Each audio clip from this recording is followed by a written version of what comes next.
संविधान निर्माता बाबा साहेब डॉक्टर भीमराव अंबेडकर को लेकर गृह मंत्री अमित शाह के बयान पर सियासी घमासान मचा हुआ है।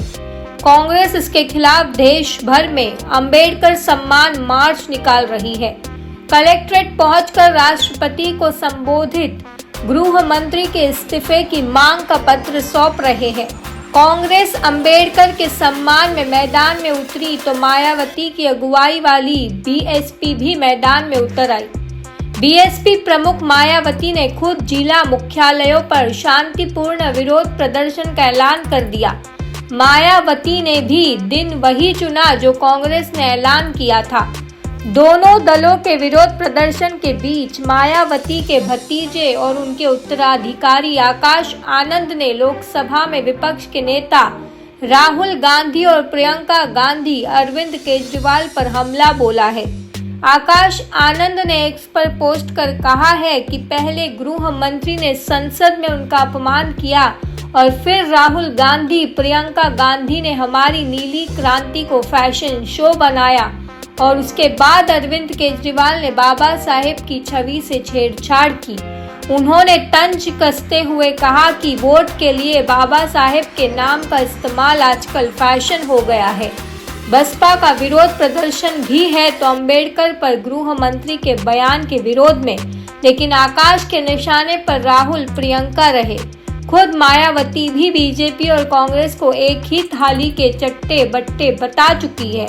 पहले मायावती और अब आकाश आनंद अंबेडकर के मामले पर बसपा के नेता बीजेपी से ज्यादा कांग्रेस के खिलाफ मुखर नजर आ रहे हैं। सवाल है कि आखिर ऐसा क्यों?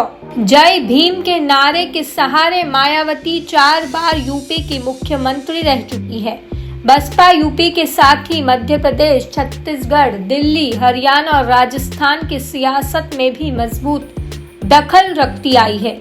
लेकिन 2012 के यूपी चुनाव से पार्टी के ग्राफ में जो गिरावट शुरू हुई, राष्ट्रीय पार्टी का दर्जा भी बसपा से छीन गया। लोकसभा में 0 और यूपी विधानसभा में पार्टी 1 सीट पर सिमट कर रह गई। खराब से खराब हालत में भी 21% के आसपास का वोट शेयर मेंटेन रखती आई बसपा को 2022 के यूपी चुनाव में 16% के करीब वोट मिले और वो महज 1 सीट ही जीत सकी। हालिया लोकसभा चुनाव में बसपा का वोट शेयर 10% से भी नीचे रहा।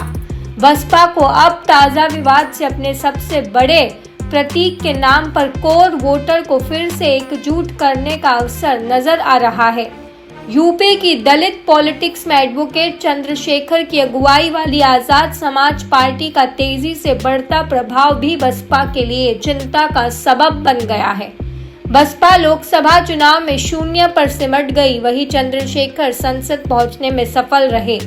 अंबेडकर विवाद पर चंद्रशेखर खुद कह चुके हैं कि गृह मंत्री ने सफाई दे दी है, अब ये विवाद समाप्त हो जाना है। ऐसे में बसपा को अपने लिए दलित बेस मजबूत करने का अवसर भी नजर आ रहा है और पार्टी इसे हाथ से नहीं जाने देना चाहती। देश की सत्ता पर लंबे समय तक काबिज रही कांग्रेस के लंबे शासन के पीछे सवर्ण, दलित और मुस्लिम वोटों का गणित वजह माना जाता है। बसपा जैसी पार्टियों के उभार के बाद, दलित और समाजवादी पार्टियों के उभार के बाद मुस्लिम वोट बैंक कांग्रेस से छिटक गया। राष्ट्रीय राजधानी दिल्ली में चुनाव करीब है। दिल्ली में दलित मतदाताओं की अच्छी संख्या है। 2008 के दिल्ली चुनाव में 14% वोट शेयर के 2 सीटें जीतने वाली बसपा 2020 के चुनाव में खाता तक नहीं खोल सकी। बसपा को पिछले दिल्ली चुनाव में 1% से भी कम वोट मिले थे। अंबेडकर के सम्मान को मुद्दा बनाकर बसपा की कोशिश दलित मतदाताओं को कांग्रेस और आम आदमी पार्टी जैसे दलों के साथ जाने से रोक अपने पाले में लाने की है।